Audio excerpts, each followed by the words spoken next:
Linear equations in 2 व्हेरिएबल्समधला PYQ आहे November 2020चा. PYQ म्हणजे previous year questions. Okay. Constructs any one linear equation in 2 variables.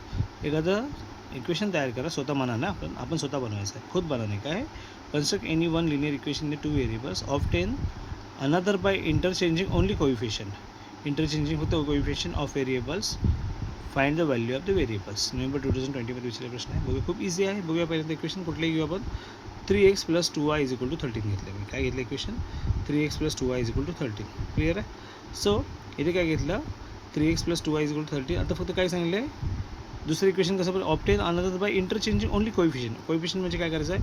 एक्सचा coefficient 3 आहे तो वायला द्यायचा, आणि वायचा कोएफिशिएंट 2 आहे तो एक्सला द्यायचा. म्हणजे ते काय झालं म्हणजे बघ, एक्सचा वायचा कोएफिशिएंट 2 आहे तो 2 एक्सला दिला तो 2x झाला, प्लस एक्सचा कोएफिशिएंट 3 आहे तो वायला दिला तो 3y. सो 3x + 2y = 13, तर 2x + 3y = 12. हे दोन इक्वेशन झाले. सो दोन्ही इक्वेशन सायमल्टेनियसली आपल्याला सोडवायचे आहेत. सो पहिल्या इक्वेशनला बघू आपण काय करू शकतो. Multiply equation 1/2. का? आपल्याला कुठला ते एक व्हेरिएबल इक्वल करून घ्यायचं आहे. मग 2ने मल्टिप्लाय केलं की काय होईल? 2 × 3 366 होईल आपला.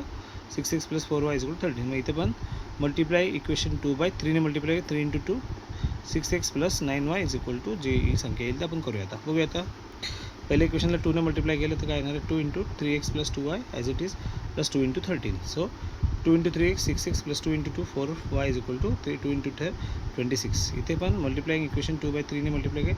3 × bracket 2x + 3y = 3 × 12. So 3 × 2 6x + 3 × 3 9y = 36. So equation 3 आणि इक्वेशन 4 आपल्याला मिळालेलं आहे. आता कोणतं मोठं आहे? हे मोठं आहे. या इक्वेशनमध्ये हे मायनस करू. So subtracting equation 3 from 4. 3 from 1 4. मग काय केलं पहिलं? 6x + 9y = 4. इक्वेशन नंबर 4 लिहिलं. मायनस 6x + 4y = 26 लिहिलं. सो मायनस करायच्यामध्ये साईन चेंज होणार सगळ्यांच्या. 6x - 6x गेले, 9x प्लसचं -4y झालं, 9 - 4 गेले, 5y राहिले, आणि 26चं मायनस झालं. हे 36 - 26 10. So 5y = 12, y = 10/5, y = 2. Clear इथंपर्यंत? पुढे बघूया. y = 2. Put y = 2 in equation 1 मध्ये केलं. इक्वेशन 1 काय आपलं? 3x + 2y = 13. So 3x + y ची किंमत 2 × 2 plus y = 13. So 3x + 4 = 13. 3x = 13 - 4 9 आले. 3x = 9, x = 9/3, x = 3. Clear? एक्सची value आपल्याला 3 मिळालेली आहे.